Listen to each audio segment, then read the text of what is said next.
Hello, everyone. Thank you for joining me. I am Applied Knowledge, and this is another behind the scenes of audio. Please be sure to follow me on all the social media that I have given you in the description below, and also subscribe to my YouTube channel.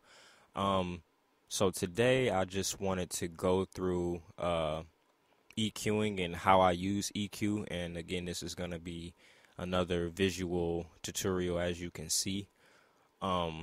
So I just want to begin with this. I'm going to have the two pictures. There's two pictures with this, and I will also be putting that in the description below as well.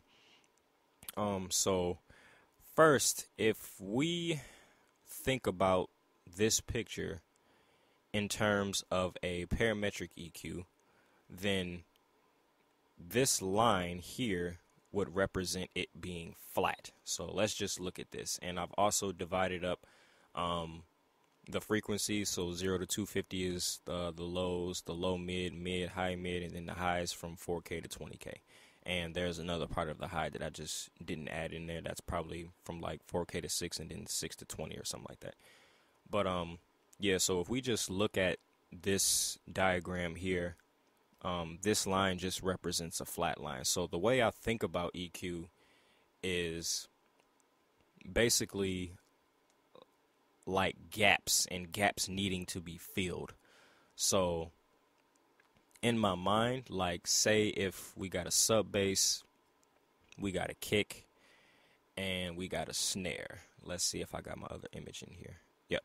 So this is the sub bass range, and along with I say in between here would be the kick. Now, the way I think about it is first I'll usually apply a high pass filter on the sub bass because I've learned that, most speakers or subwoofers can't pick up anything below like 25 hertz. So automatically I'm cutting that out immediately at usually I go to about 40. So I'll start there. Now, say that I want to add a little extra punch in my kick. Well, that's sort of in the same range. So usually to add a little more punch, I'll boost up 100 hertz. So say if we got a lot of low end of the bass in 100 hertz, and you want to add about 3 dB in 100 hertz for the kick. So what you're going to do, now I didn't do this sine wave. This sine wave represents the actual track itself. Like, just picture it being zoomed all the way in. This is what your track is going to look like. But so really it's basically I have boost and then I have cut. So what I would do is for the bass, I would actually cut something similar to this U shape here, and then I would actually boost the kick like this shape here, so that it's not actually colliding and causing any cancellation, or it's not too muddy. So it's like I would cut here and like this U shape, and then I would boost in the same frequency range. So it's like how would I describe that? It's kind of like this U shape on top of this U shape. You know what I'm saying? So it's taken away out of the sub bass and then boosting in the kick drum.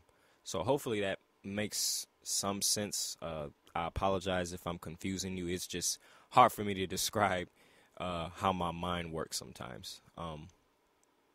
But yeah, that's pretty much how I think about it. And it's like that for the entire track. It's basically, okay, if something sounds missing in a frequency range, and it's really up to you to have that ear to sound like, to hear this, to hear what sounds missing. Does it sound like you need more mid? Does it sound like you need more low end? Does it sound like you need more high end? And that's really up to you to figure that out.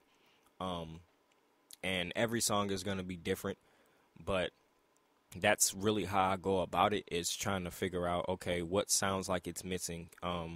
So, okay, now it sounds like I need to add a little more mid here. Well, I don't want all my mids and I don't want all my lows and I don't want all my highs clashing together. So it's like, okay, now I got to compensate. So I can cut a little bit out of this instrument for mid and then add a little bit here. Or, you know, if you do boost at the same frequency range, you can do one instrument or sound higher in dB than the other. You know what I mean? So there's ways around it.